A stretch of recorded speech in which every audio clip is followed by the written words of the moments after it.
Robert Fico je asi najdisciplinovanejší politik vôbec po novej Borovej éry. On jednoducho ovláda tú základnú politickú abecedu. Absolútne sa toho drží, robí to, čo politik, ak chce byť úspešný v priťahovaní popularity, robiť musí. Politika v západných krajinách sa robí veľmi pragmaticky, čiže tam sa naozaj berie to, čo povedal v 19. storočí Benjamin Disraeli, známy konzervatívny premiér. Strana je organizovaný názor. Politici musia byť jednak dobrí manažéri a jednak musia byť aj dobrí politici. To znamená, že na to, aby sa vôbec na to miesto dostali, musia pracovať s verejnou mienkou, pracovať s kompromismi, čo sa týka ich možných partnerov. Prečítaj si tisíce exkluzívnych článkov, získaj skvelé benefity a podpor správy, na ktorých záleží. Staň sa členom Startida Premium klubu ešte dnes. Naším dnešným hostom je bývalý minister školstva za Smer, pán Juraj Draxler. Dobrý deň, vítajte. Dobrý deň, ďakujem za pozvanie. Pán Draxler, o vás som sa dočítal, že ste politický aktivista. To sedí? Neviem, čo má znamenať tá nálepka politický aktivista. Asi nesedí, nejako to nevystihuje to, čím sa živím a čomu sa venujem. To, že si niekde napíšem na Facebooku, aký mám názor na politický vývoj, asi zo mňa nerobí vyslovene aktivistu v zmysle, že by som sa nevenoval ničomu inému, len niečomu podobnému. Čomu sa teda venujete? Čo vás živí po odchode z ministerskej stoličky? Po odchode z ministerskej stoličky som sa čiastočne venoval akademickým témam. To bolo určité obdobie, ktoré je v tejto chvíli uzavreté a po ostatných voľbách vláda načrtla v programovom vyhlásení, že zvážuje veľmi vážne, že by vytvorila novú inštitúciu, hospodárskú inštitúciu, Národnú rozvojovú banku. Je to typ inštitúcie, ktorý má veľa európskych krajín a moje úlohy v tejto chvíli sa viažu k tomuto projektu. Takže stále ste v kontakte s kolegami zo Smeru, alebo v akom ste vlastne so Smerom vzťahu? Ja som vždy technokraт a v tejto chvíli som taký super technokrat v tom zmysle, že väčšina toho, čomu sa venujem, sú naozaj záležitosti hospodárskeho charakteru, inštitucionálneho charakteru, takže pripravujem plán toho, ako by prípadne mohla vyzerať nejaká veľká inštitúcia v budúcnosti, ako ju vlastne vytvoriť. Niečo ako Tomáš Drucker? Ten bol ministrom školstva. Tomáš Drucker je, myslím, že chvíli. členom strany a dokonca podpredsedom strany, dokonca tuším. Ja myslím po odbornej stránke. Takže on je na tom inak. Ja nie som členom žiadnej strany, vyjadrujem sa relatívne slobodne k politickému vývoju. To je jedna stránka veci a druhá stránka veci je, že pokiaľ treba niekde riešiť nejaké veci vyslovene technického charakteru a niekto si myslí, že som vhodný na to, aby som tieto technické veci riešil, tak sa tomu venujem. Koho ste volili v eurovoľbách? Eurovoľby som nestihol, takže aj keby som náhodou chcel vám odpovedať, tak vám nepoviem, koho som volil, keďže som neviem ani, či som už stíhal a či som bol na území Slovenskej republiky. Bol som pomerne rozbehaný medzi hranicami rôznych štátov. A politika ktorej strany je vám najsympatickejšia momentálne? No, tak politika, ja som niekde aj povedal, že tieto voľby, ktoré sme mali, parlamentné voľby, boli predelom vo vývoji v tom veľmi dlhom postkomunistickom, postsocialistickom vývoji, pretože sme sa priblížili západným krajinám v tom, že posledné voľby ukázali, že dnes už obyvateľstvo je pripravené rozhodovať sa veľmi pragmaticky. Už to nie je nejaký taký rozprávkový boj zla a dobrá. Ľudia si hovoria, dobre, dajme tomu, nie celkom súhlasím s týmto politikom, veľa vecí sa mi na ňom nepáči, ale zase v tejto chvíli je asi najlepšie riešenie. Nemusím sa s ním identifikovať tak, že si beriem fotografie toho politika ako magnetky na chladničku a pozerám sa na ne každý deň. Ale to tu bolo? V tejto chvíli. Toto bolo v 90. rokoch Vladimír Mečiar a to sa už nikdy nevráti. Ja som to aj osobne videl na nejakých príležitostiach. A Robert Fico nenabehol na túto líniu? Robert Fico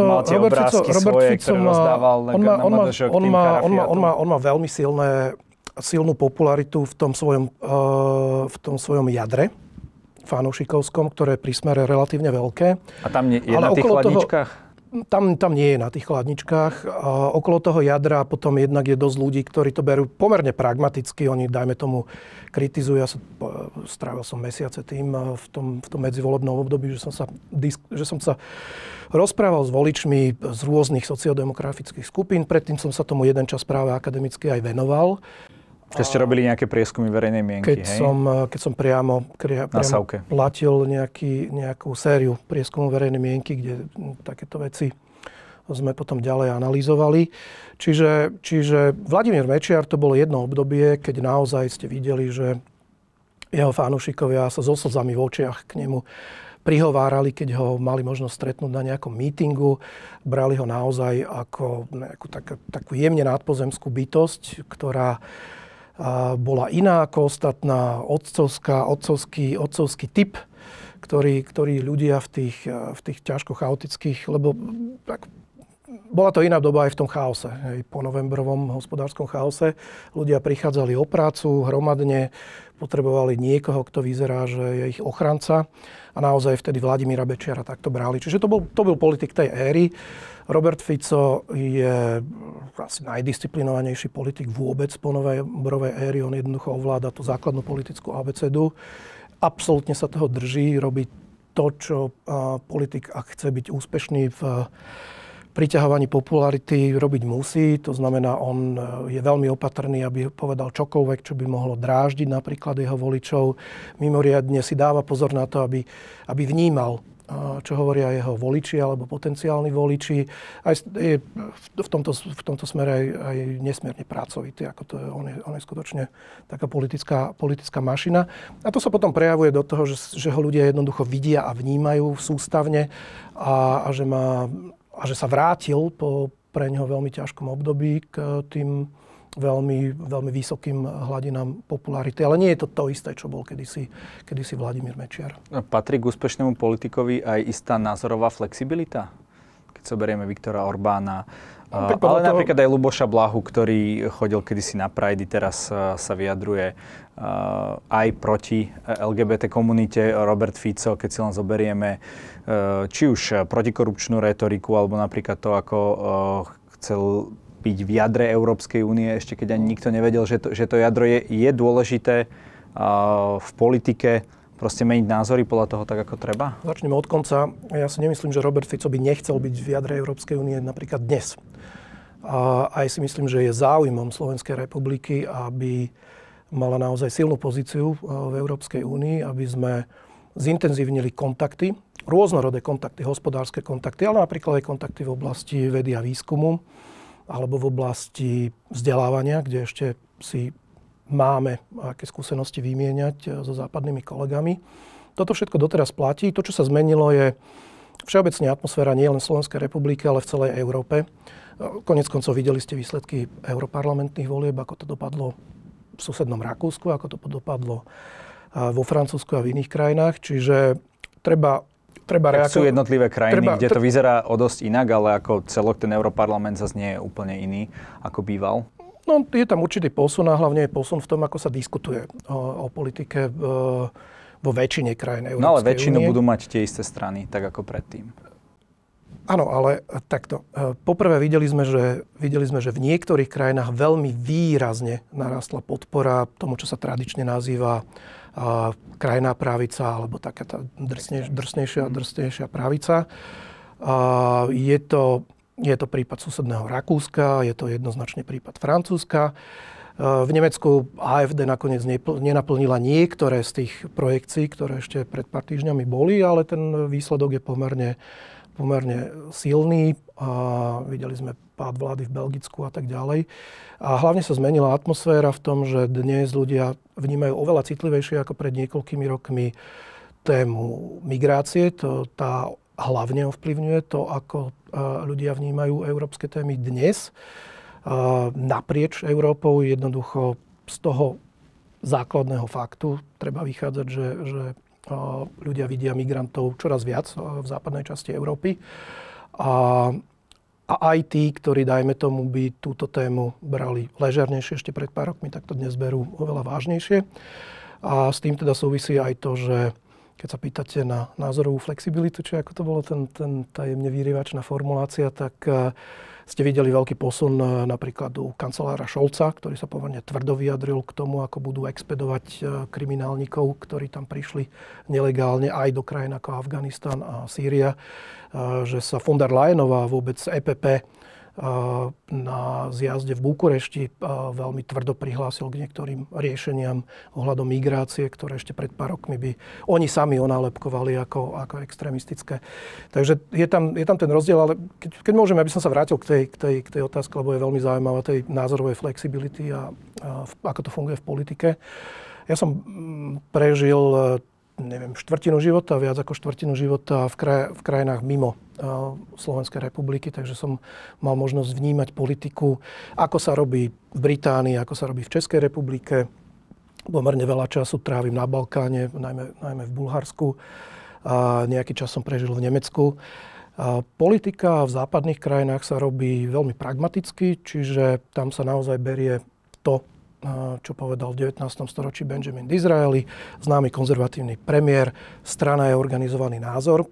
Tomu sa prispôsobujete v komunikácii a tomu sa prispôsobujete aj keď dávate dokopy nejaké tzv. Policy riešenia, tak aby to naozaj bolo niečo, čo vyhovuje strane ako celku. My sme v tomto priestore u nás postsocialistickom sme naozaj donedávna brali politiku ako taký filozofickú diskusiu o tom, čo je dobré, čo je zlé. Niekedy, ako som povedal, ako rozprávku, kde stačí, že zvolíte toho dobrého kráľa a ten dobrý kráľ tým, že už bude na príslušnom mieste, tak stačí mu takto urobiť nejaké gesto rukou a zrazu bude lepšie školstvo alebo budeme mať nové mosty. Ono to tak nefunguje. Politici musia byť jednak dobrí manažéri a jednak musia byť aj dobrí politici. To znamená, že na to, aby sa vôbec na to miesto dostali, musia pracovať s verejnou mienkou, pracovať s kompromismi, čo sa týka ich možných partnerov.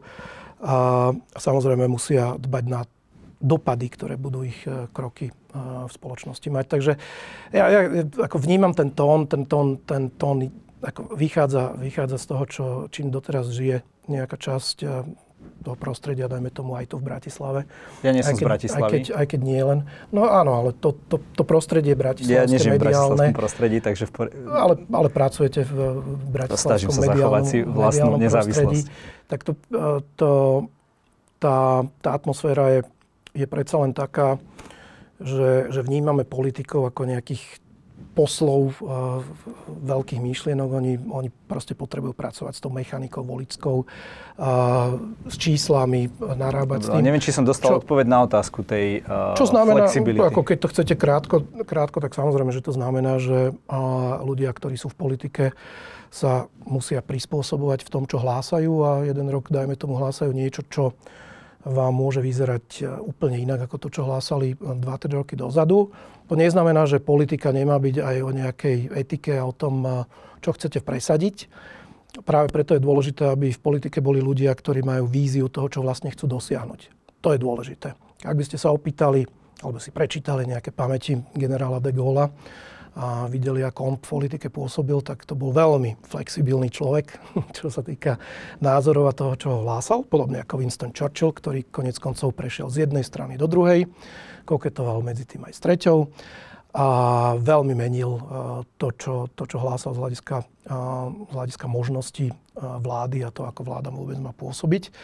Ale napriek tomu asi aj pri jednom, aj pri druhom by ste povedali, že vnímate to, že mali nejaké svoje pevné hodnoty a že politické pôsobenie to bola len akási nadstavba, variabilita nad tým, čo reálne chceli v politike dosiahnuť, aké hodnoty chceli obrániť, čo chceli presadiť tak, aby krajina napredovala, aby sa jej darilo.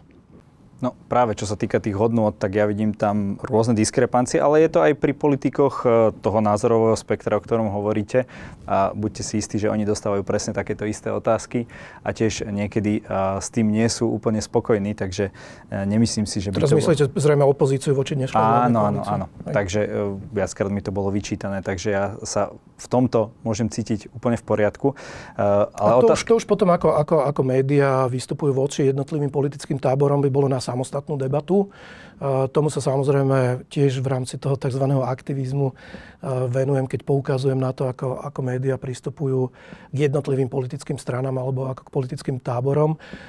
Tam si myslím, že to naozaj je čiastočne jednostranné, napriek tomu, že nerozprávam sa len s vami, stretávam sa aj s inými novinármi, napriek tomu, že častokrát oni majú pocit, že sú vyvážení, objektívni a že, dajme tomu, sú rovnako prísni k politikom z rôznych táborov a ja im ukazujem na tom, ako sa správali v rôznych situáciách, že to tak predsa len nie je a že tam majú nejaké vnútorné nastavenia, ktoré im bránia, aby sa rovnako prísne, tvrdo, vyrývačne, alebo akokoľvek to chcete nazvať, správali ku všetkým politikom. V poriadku, akurát je asi rozdiel, či to je nejaký cherry picking, že v nejakej konkrétnej oblasti nájdete, v čom mal daný novinár pochybiť, alebo v čom sa vyjadril nepresne alebo zaujato. A keď tu máte skupinu médií, niekto ich nazýva občianske, niekto dezinformačné, niekto proruské, ktoré idú absolútne líniu toho, že propagujú iba jednu stranu bez akejkoľvek kritiky. Lebo vieme, že aj koaliční politici, napríklad na spomínaný Denigen, nadávajú úplne rovnako ako v súčasnosti už opoziční, ale keď boli v koalícii, úplne takisto na ňo nadávali ako Robert Fico. To by ste si mohli tie vyjadrenia prekryť. Takto, dobre, dve rôzne témy. Hej. Jedna je tá téma tých... Či berieme médiá klasické alebo alternatívne? Médiá a tak ďalej. Dobre, tak však poďme po poradí. Čiže nechajme tie alternatívne médiá teraz bokom a vráťme sa k ďalšou otázkou k ním. Teraz tá objektivita tých hlavných médií, alebo akokoľvek to už chceme nazvať. Hovorím, že je tam niekedy taká selektívna slepota, pretože on to skutočne nefunguje tak, že tí novinári sa veľmi objektívne správajú ku všetkým rovnako. Príklady, ktorých ja som uvádzal rokmi, je veľmi veľa. Dobre, nechcem, aby to vyznelo tak narcisisticky, ale je to niečo, čo poznám veľmi detailne, veľmi podrobne a to je môj osobný príklad. Keď som bol ministrom školstva, bola tu obrovská akcia za vyššie platy učiteľov. Bol k tomu štrajk, ktorý bol, dovolím si povedať, vyvolaný médiami, nie tými aktivistami, ktorí boli pred kamerami. A ja som bol zobrazovaný ako nejaký zlosin, ktorý nechce dopriať vyššie platy učiteľom, napriek tomu, že som vysvetľoval ako novinárom, tak aktivistom, že naozaj som prešiel to ministerstvo od strechy až po pivnicu a nikdy som nenašiel obrovský trezor, z ktorého by mi stačilo vybrať štosy bankoviek a poslať ich učiteľom, pretože to nie je vec, ktorú môže riešiť minister školstva, on naozaj nedrží štátnu kasu. Odvtedy táto téma ako keby nikoho netrápila, napriek tej obrovskej mediálnej pozornosti, ktorú mala vtedy. A odtedy sme mali celý rad ministrov školstva. Naposledy sme mali ministra, za ktorého reálne platy učiteľov prvýkrát za viac ako 20 rokov klesli. To bolo počas ministrovania ministra Gröhlinga. Oni vtedy prvýkrát klesli. A nikoho to za mňa to nebolo, za mňa reálne narástli. Málo, ale narástli. A za ministra Gröhlinga... Čiže nominálne asi neklesli, ale relatívne vzhľadom na infláciu bola tam veľmi vysoká inflácia. Čiže nebola dorovnaná tá inflácia, ktorá bola rekordná. Dajme tomu za posledné obdobie. Vy ste asi nemali takú infláciu, predpokladám. Tak vás samozrejme zaujíma to, či môžete tie platy navýšiť tak, aby boli v reálnom vyjadrení také, že potom z nich môžete hovorím, platiť. Že inak sa zvyšuje mzda, keď je inflácia 15% a inak keď je 2%, nie? Nie celkom, pretože vy predsa máte, príjmy štátneho rozpočtu sú nominálne príjmy, dobre? Čiže pri vyššej inflácii väčšinou dostávate aj viac nominálnych príjmov, čiže vy to pokojne môžete potom dorovnať, čiže čisto technicky to nie je problém, ale nikoho to dokonca ani netrábil. Proste ministrovi Gröhlingovi stačilo povedať, viete, to nie je moja záležitosť, je to záležitosť ministra financií. A bolo vybavené, bolo po diskusii, podobne ako boli vybavené iné školské témy, ktoré zrazu nikoho netrápili, podobne ako netrápili mnohé veci, ktoré sa aktivisticky rozvíjali za môjho obdobia. Už hneď následne to sú témy ako Ekojuventa, ktorá potom roky chátrala, hoci mne ako ministrovi vyčítali, že sa o ten areál údajne nestarám a údajne ho chcem predať a podobne. Poukazujete na Čiže to ja len chcem ukázať, že keď som sa o tom s novinármi rozprával, tak oni sami mali pocit, že veď my sme vám nechceli zle, však my to tak hovorili, my sme vám nechceli zle, veď my sme nenapísali, že priamo vy ste zodpovední za nákup sifónov za nejakých 260 eur a podobne. Ja hovorím, že dobre, vy ste to síce priamo takto nenapísali, ale 90% čitateľov si tie vaše články takto vyložilo, že minister Draxler nakupoval tie sifóny, hoci to nie je pravda. Ide o projekt, ktorý začal pred môjim príchodom a bolo to oveľa dlhšie časové obdobie a tak ďalej.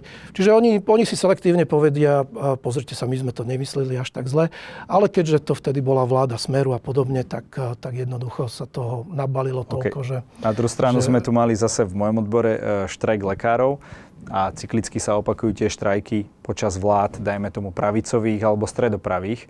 Takže, viete, tam je úplne opačne otočená tá situácia a tiež bol zlosin pán minister Matovič, ktorý nechcel im dať... Štrajk lekárov bolo niečo iné, prepáčte, že... Tak tiež im išlo o vyššie platy. Áno, lenže to bolo iné v tom, že tam bola reálna skupina ľudí, na čele s pánom Vysolajským a tak ďalej, ktorí naozaj túto tému mesiace tlačili a oni to skutočne organizovali. Štrajk učiteľov takto nebol organizovaný. Štrajk učiteľov bol organizovaný doslova médiami, pretože ja som s tými aktivistami bol dokonca s tou skupinkou, ktorá potom bola pred kamerami ako tí, ktorí sú lídrami štrajku. Im sa do toho strašne nechcelo. Oni radi poukazovali na to, že by bolo dobre, pán minister, keby sme sa rozprávali o zvyšovaní platov. Keď sme spoločne išli pred kamery, tak novinári ich vyzývali, dobre, bude teda štrajk a tak ďalej. Oni nechceli nič také povedať. Asi 2 mesiace potom sa objavovali články v médiách, boli televízne príspevky, kde sa hovorilo o tom, že by učitelia mohli štrajkovať, napriek tomu, že oni odmietali to potvrdiť.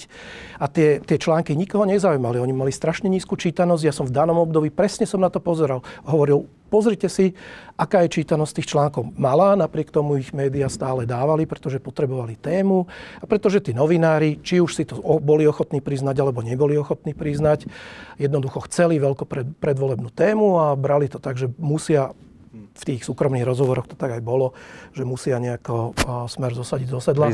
Napriek tomu, že ja som skutočne vystupoval ako nestranícky minister, zdôrazňoval som, že špeciálne školstvo je oblasť, kde by bolo dobré, keby sme všetci rešpektovali to, že je tam, tým, že je tam tak obrovská masa ľudí, že by bolo dobré, aby sme toto nechali pokiaľ možno odpolitizované a snažili sa naozaj pôsobiť úplne pragmaticky a reálne sa snažiť o to, aby tá téma nepolarizovala, pretože my sme potrebovali vyššie platy učiteľov, ale keď z toho spravíte politickú tému, kde ľudia si zrazu začnú klásť otázku, či to chcú, či to nechcú a či to náhodou nie je niečo, čo je len kampaň proti ich miláčikom, tak už ste na veľmi, veľmi, veľmi zlej pôvode. V tomto to bolo naozaj nešťastné a poškodilo to nielen samotných učiteľov, ale na dlhé roky aj školstvo. Ja som vás naschvál neprerušoval, akurát v tejto téme sa ja necítim byť taký silný, keďže to bolo v strede môjho štúdia, takže som sa venoval plne skôr iným témam a politiku Dúfam, že štúdiu konkrétnemu. Áno, štúdiu zakončenému riadne. Pointa je taká, na čo som chcel len poukázať, je, že tiež tu boli, dajme tomu, vy hovoríte, že tuto nejakým spôsobom médiá to podporovali, tam zase boli odborári obviňovaní z nejakého spojenectva, dajme tomu, so Smerom a podobne, že nikdy neštrajkujú za vyššie platy počas smeráckých vlád, ale vždy akurát za tých pravicových. To je celé, čo som chcel povedať. Otázka ešte dávnejšie znela, že teda aká politická strana je vám dnes najsympatickejšia? Tak ono asi nie je žiadnym tajomstvom, že v tejto chvíli spolupracujem so stranami, ktoré sú súčasťou vládnej koalície. Nie len spolupracujem, ako čiastočne aj propagujem niektorých predstaviteľov.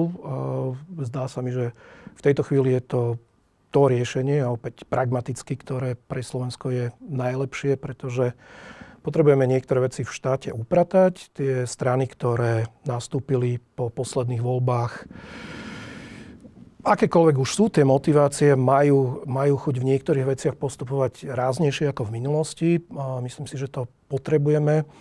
Celkom otvorene hovorím, že sa to týka aj mediálnej scény a nastavenia nových pravidiel fungovania médií.